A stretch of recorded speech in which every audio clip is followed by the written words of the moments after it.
राम राम किसान भाइयों, स्वागत है आपका एक और धमाकेदार वीडियो में। भाइयों, क्या आप जानते हैं कि गर्मियों में एक ऐसी फसल है जो सोने के भाव बिकती है। जब चिलचिलाती धूप में लोगों का गला सूखता है, तब खीरा आपकी जेब गर्म करता है। आज मैं आपको एक ऐसी तकनीक बताऊंगा जिससे मात्र 40 से 50 दिनों के भीतर आपका खेत एक मुनाफा छापने वाली मशीन बन जाएगा। अगर आप भी इस बात से परेशान हैं कि आपकी फसल में फल कम आते हैं या कीड़े फसल बर्बाद कर देते हैं, तो रुकिए। आज का ये वीडियो आपकी पूरी खेती का गणित बदल देगा।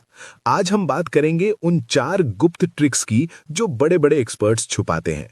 वीडियो को अंत तक देखना, क्योंकि अंत में मैं एक स्पेशल स्प्रे शेड्यूल साझा करूंगा जो आपकी पैदावार को 40% तक बढ़ा देगा। खीरे की खेती में टाइमिंग ही सब कुछ है। अगर आप तब माल निकालेंगे जब पूरी मंडी खीरे से भरी है, तो कौड़ियों के भाव बिकेगा। लेकिन अगर आप तब माल निकालेंगे जब डिमांड पीक पर हो, तो आप राजा हैं। तो सबसे पहले बात कर लेते हैं सही समय की। गर्मियों के खीरे के लिए जनवरी का आखिरी हफ्ता से लेकर मार्च का पहला हफ्ता सबसे बेस्ट है। वहीं जनवरी का अंत उन भाइयों के लिए जो मल्चिंग और टनल फार्मिंग कर सकते हैं, और फरवरी मार्च उन भाइयों के लिए जो साधारण बेड विधि से खेती करना चाहते हैं। याद रखें, अगर आपकी फसल अप्रैल और मई की गर्मी में बाजार पहुंच गई, तो यकीन मानिए आपको रेट 30 रुपए से 50 रुपए किलो तक मिल सकता है। भाइयों, खीरा कोई भी मिट्टी में उग तो जाएगा, लेकिन रिकॉर्ड तोड़ पैदावार के लिए रेतीली दोमट मिट्टी ही चाहिए, जिसका पीएच मान 6.0 से 7.0 के बीच होना चाहिए। तापमान 20 डिग्री सेल्सियस से 35 डिग्री सेल्सियस तापमान इसके लिए अमृत है। अगर रात का तापमान अचानक 15 डिग्री सेल्सियस से नीचे गिरता है, तो पौधों की ग्रोथ रुक जाएगी और फंगस का हमला होगा। ऐसे में घबराएं नहीं, बस हल्की सिंचाई करें ताकि मिट्टी का तापमान बना रहे। मिट्टी में जल निकास ऐसा होना चाहिए कि पानी रुके नहीं, बस नमी बनी रहे। खेत की तैयारी में कंजूसी मतलब मुनाफे में कटौती। जुताई 2 से 3 बार गहरी जुताई करें ताकि मिट्टी भुरभुरी हो जाए और पुरानी जड़ों के अवशेष खत्म हो जाए। गोबर की खाद प्रति एकड़ 3 ट्रॉली अच्छी तरह सड़ी हुई खाद। Chemical dose DAP 50 kilo, SSP यानी सिंगल सुपर फॉस्फेट 100 किलो, ये जड़ों को मजबूती देगा। पोटाश एमओपी 25 किलो, ये फलों में चमक और मिठास लाएगा। और इसके साथ 10 किलो सागरिका Z++ या बायोविटा के दाने जरूर मिलाएं।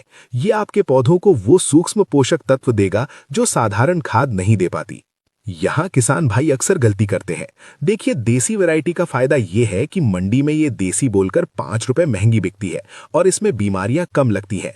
लेकिन अगर आप एक्सप्रेस कमाई चाहते हैं तो हाइब्रिड की तरफ जाएं। VNR कृष, इसकी सबसे बड़ी खूबी ये है कि ये 30-35 दिन में फल देना शुरू कर देती है।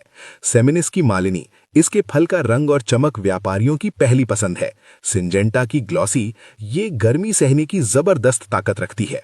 गर्मियों में सिंचाई का मतलब ये नहीं कि खेत को तालाब बना दें। ड्रिप इरिगेशन अगर बजट है तो ड्रिप ही लगाएं। इससे पानी जड़ों को मिलता है और खरपतवार कम होते हैं। दूरी लाइन से लाइन 5 फीट और पौधे से पौधा 2 फीट। और हाँ, गर्मियों में पौधों को थोड़ा घना लगाएं ताकि पत्तों की छांव से जमीन की नमी न उड़े। नमी बरकरार रहेगी तो फल कड़वा नहीं होगा। खीरे का सबसे बड़ा दुश्मन है डाउन मिल्ड्यू। अगर पत्तों के ऊपर पीले धब्बे दिखें तो सावधान हो जाएं। 3 दिन में पूरा खेत सूख सकता है। इलाज टाटा का सार्थक या बायर की इन्फिनिटो का तुरंत स्प्रे करें। सफेद मक्खी और रेड बीटल के लिए उलाला यानी फ्लोनिकामिड या इमिडाक्लोरोपिड का छिड़काव करें। फ्रूट फ्लाई के लिए कोई महंगी दवा नहीं, बस अपने खेत में फ्रूट फ्लाई ट्रैप लगा दें। 100 रुपए का ट्रैप आपके हजारों का माल बचाएगा। तो किसान भाइयों, ये थी गर्मियों में खीरे की खेती की पूरी मास्टर क्लास। अगर आप सही समय, सही खाद और सही वैरायटी का तालमेल बिठा लेते हैं, तो इस साल आपको लखपति बनने से कोई नहीं रोक सकता। वीडियो कैसा लगा कमेंट में जरूर बताएं। अगर आप चाहते हैं कि मैं खीरे के लिए साप्ताहिक स्प्रे शेड्यूल पर वीडियो बनाऊं, तो कमेंट करें। इस वीडियो को अपने किसान ग्रुप्स में शेयर करें ताकि हर भाई मुनाफा कमा सके।